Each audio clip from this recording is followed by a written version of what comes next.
पूरा breast remove हो चुका है, लिम्फ नोड्स निकाल दिए गए हैं और एक्स्ट्रा लिम्फ नोड निकाल दिए गए हैं, लंप निकाल दिया गया है, आसपास का एरिया निकाल दिया गया है और पूरा कैंसर हमारी बॉडी से निकाल दिया गया है। फिर क्यों हमें इतना टफ ट्रीटमेंट दिया जाता है, क्यों रेडिएशन दिए जाते हैं, क्यों कीमोथेरेपी दी जाती है? मेरे दिमाग में ये क्वेश्चन आया था कि मैं अगर सर्जरी के बाद कुछ ना कराऊं तो क्या होगा मेरे शरीर के साथ।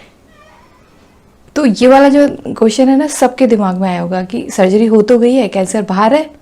तो आज हम इसी टॉपिक पे बात करेंगे। तो हेलो दोस्तों, मेरा नाम उपासना है। मैं एक ब्रेस्ट कैंसर सर्वाइवर हूँ और मुझे स्टेज 3 का ट्रिपल नेगेटिव ब्रेस्ट कैंसर हुआ था और अभी मुझे पूरे 3 साल 4 महीने कंप्लीट हो चुके हैं। और आज ये बहुत इम्पॉर्टेंट टॉपिक है क्योंकि जब मेरा हुआ था ना, जब मुझे इस बात पे ना मैं कई बार बोलती थी यार मैं चली जाऊँ, हो गया, सर्जरी भी होगी, सब कुछ तो बाहर निकाल दिया, अब क्या। तो क्यों हमें इतना टफ ट्रीटमेंट से गुजरना पड़ता है? क्योंकि जो एक नॉर्मल विदाउट कैंसरस जो लंप होता है और एक कैंसरस गांठ जो होती है, उन दोनों में क्या अंतर होता है? एक तो वो जो कैंसरस गांठ है या जो सेल्स है, उसका फैलने की जो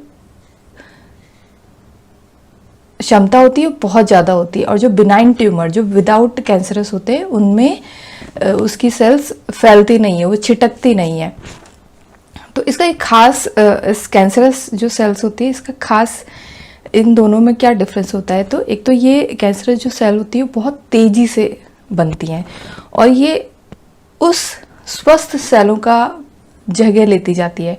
और कई बार जब हमारी सर्जरी हो जाती है, पूरा सर्जरी हो जाती है, उसके बाद हम पेट स्कैन या सीटी स्कैन वगैरह हम करते हैं जब बॉडी का, तो हमारी बॉडी से कहीं पर भी हमें कैंसर जैसा कुछ भी नहीं दिखता है। उसके बाद भी हमें कीमोथेरेपी, रेडिएशन इन सब से गुजरना पड़ता है।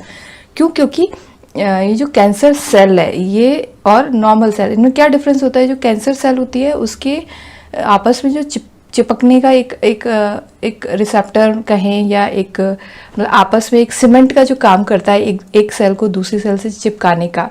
तो नॉर्मल जो सेल्स होती है उसमें वो मजबूती से एक दूसरे के साथ जुड़ी रहती है, लेकिन जो कैंसरस सेल होती है उनको आपस में जो एक सीमेंट लाइक जो स्ट्रक्चर होता है जो आपस में उनको जोड़े रखते हैं, वो बहुत नाजुक होता है।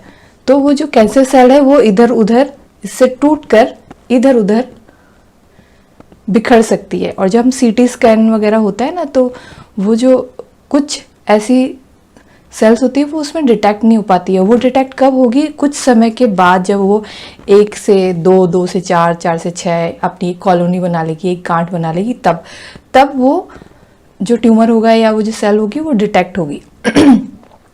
और जितनी बड़ी गांठ होती है उसकी जो जड़ें होती है वो बहुत अंदर तक धसी होती है। और कई बार क्या होता है, जो गांठ जैसे कैंसरस गांठ है उसके पास से गुजरने वाली जो हमारी ब्लड वेसल्स होती है उसमें भी वो कुछ सेल छिटक कर उन ब्लड वेसल्स के अंदर आ जाती है। जैसे ये एक गांठ है और इसके पास गुजरने वाली जो वेसल्स होगी, ब्लड वेसल्स, जो खून ले जाने वाली जो धमनियाँ कहें या जो भी आप उनको अपनी सामान्य भाषा में कहना चाहें, वो जो वेसल्स होंगी उसमें वो जो कैंसर सेल है वो छिटक कर उसमें आ सकती है। और वो जो सेल हमारी बॉडी में कहीं पर भी एक सेल से कई सेल में कन्वर्ट हो जाएगी। जैसे उसको वैसा एनवायरनमेंट मिला, कैंसर सेल को बढ़ने वाला एनवायरनमेंट मिला, तो वो हमारी बॉडी में कहीं पर भी वो ट्यूमर बना सकती है। और ऐसा मैं आपको इसलिए कह रही हूँ क्योंकि ऐसे बहुत सारे केसेस होते हैं, जैसे बहुत निचले तबके के जो मरीज आते हैं वो नहीं इतना अफोर्ड कर पाते हैं कि वो कीमोथेरेपी के पैसे दे सकें या रेडिएशंस के पैसे दे सकें, तो वो निकल जाते हैं अपने इस तरह की सर्जरी करा के घर चले जाते हैं। उनको लगता है हो गया बस। लेकिन जब वो दोबारा से जब उनकी बॉडी में वो कैंसर लौट के आता है तो वो 4th स्टेज तक पहुंच चुका होता है। और ये एक सर्वे, मतलब ऐसे 100 मरीज हों तो उसमें से 60 to 70% मरीजों को इस तरह का रिअकरेंस होता ही है। तो उससे बचने के लिए दोबारा से ना हो, क्योंकि हमारा शरीर एक तरह से एक अनुकूल है उस तरह की सेल को पनपने के लिए। कैंसरस सेल हमारे शरीर में वैसा उसको वातावरण मिल गया है, उसको मिल गया है ऐसा एनवायरनमेंट मिल गया है कि वो एक सेल से 2, 2 से 4 और एक गांठ का रूप ले रही है। तो उसमें ज़्यादा उसके फ्यूचर में उसके चांसेस ज़्यादा बढ़ जाते हैं कि आपकी गांठ फिर से आएगी, वो हो सकने का चांस जो होता है वो बढ़ जाता है। तो उसको रोकने के लिए कीमोथेरेपी दी जाती है। कीमोथेरेपी से क्या होता है कि कई बार साइकिल्स दी जाती है कि जितनी भी बॉडी में नई बनने वाली जो सेल्स होती है, रोज रोज बनने वाली जो नई नई सेल्स होती है, उसको कीमोथेरेपी के थ्रू मारा जाता है। उसमें हमारी जो अच्छी सेल्स होती है, जैसे हमारे बालों की, स्किन की, नेल्स की, ये रोज हमारे बनते हैं क्योंकि हमारे बाल बढ़ते हैं, नाखून बढ़ते हैं, तो ये हमारे रोज बनने वाली जो सेल्स होती है ये भी इनके साथ मरती हैं कैंसरस सेल्स के साथ। इसीलिए हमारे बाल झड़ते हैं, स्किन खराब होती है, नेल्स डेड हो जाते हैं और वो कैंसर सेल्स भी उसके साथ मरती है। तो ये साइकिल बहुत बार डॉक्टर देता है, 1 2 3 4 5 6 7 8 बार ये साइकिल रिपीट होती है बार बार। जितनी भी बॉडी में कोई नई पनपने वाली सेल है वो 3-4 महीने तक ये प्रोसेस चलता है। क्योंकि मेरा जैसे 4 कीमोथेरेपीज हुई और मेरे 15-15 दिन का सेशन होता था, तो वो 4 महीने तक मेरा वो एक पीरियड चला। जितनी भी नई बनने वाली सेल थी वो बार बार साइकिल के थ्रू उसको मारा जाता है। फिर रेडिएशन का प्रोसेस होता है। बहुत से केसेस में रेडिएशन नहीं होता है, बहुत से केसेस में रेडिएशन होता है। बहुत से केसेस में कीमोथेरेपी को शुरुआत में देते हैं, उसको गांठ को थोड़ा कम श्रिंक करके, फिर सर्जरी होती है, पर अलग अलग है। सेम ऐसा नहीं है जैसा मैं बोल रही हूँ, मैं समझाने के लिए आपको बोल रही हूँ। रेडिएशन से उसके जीन तक में अटैक किया जाता है कि वो एरिया में अगर इस तरह का कुछ भी ऐसा कुछ भी बच जाए तो उसको रेडिएशंस के थ्रू भी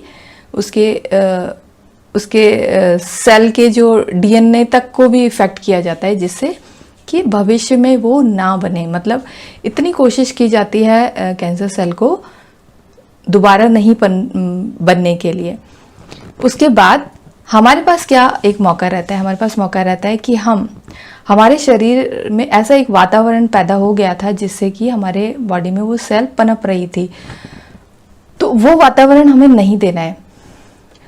वो चीज़ें हमें ढूंढनी है जो हमने बिफोर कैंसर हमने कैसे थे, कैसे खाते थे, कैसे सोचते थे, क्या करते थे, कितना स्ट्रेस लेते थे, कितना सोते थे, क्या हम एक्सरसाइज करते थे, कितने मोटे थे, कितने पतले थे, और क्या हम न्यूट्रिएंट्स डाइट खा रहे थे, क्या हम ज़्यादा पानी पीते थे, क्या हम अच्छी नींद लेते थे, वॉक करते थे। तो ये सब चीज़ें आप अपने बिफोर कैंसर वाली लाइफ से सोचिए और आपको कहीं ना कहीं कुछ तो पता लगेगा, कुछ तो आपको बदलाव करने पड़ेंगे कि हम वैसा अपने शरीर को वातावरण ना दें जिससे कि दोबारा से वो कैंसर हमारी बॉडी में फिर से पनपे।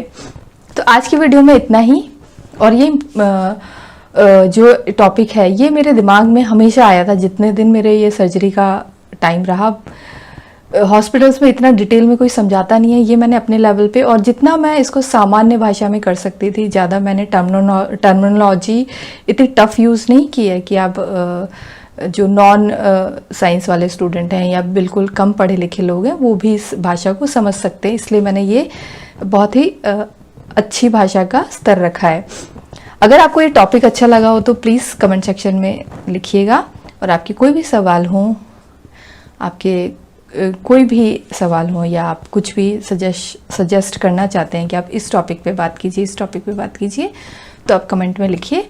मैं आपके सवालों के जवाब जरूर दूंगी। और मैं हर संडे टू संडे मैं चाह रही हूँ एक लाइव सेशन जरूर रखें हम। तो आज की वीडियो में इतना ही। अगले वीडियो में मैं फिर मिलूंगी, तब तक के लिए अपना ध्यान रखिए और हमेशा खुश रहिए।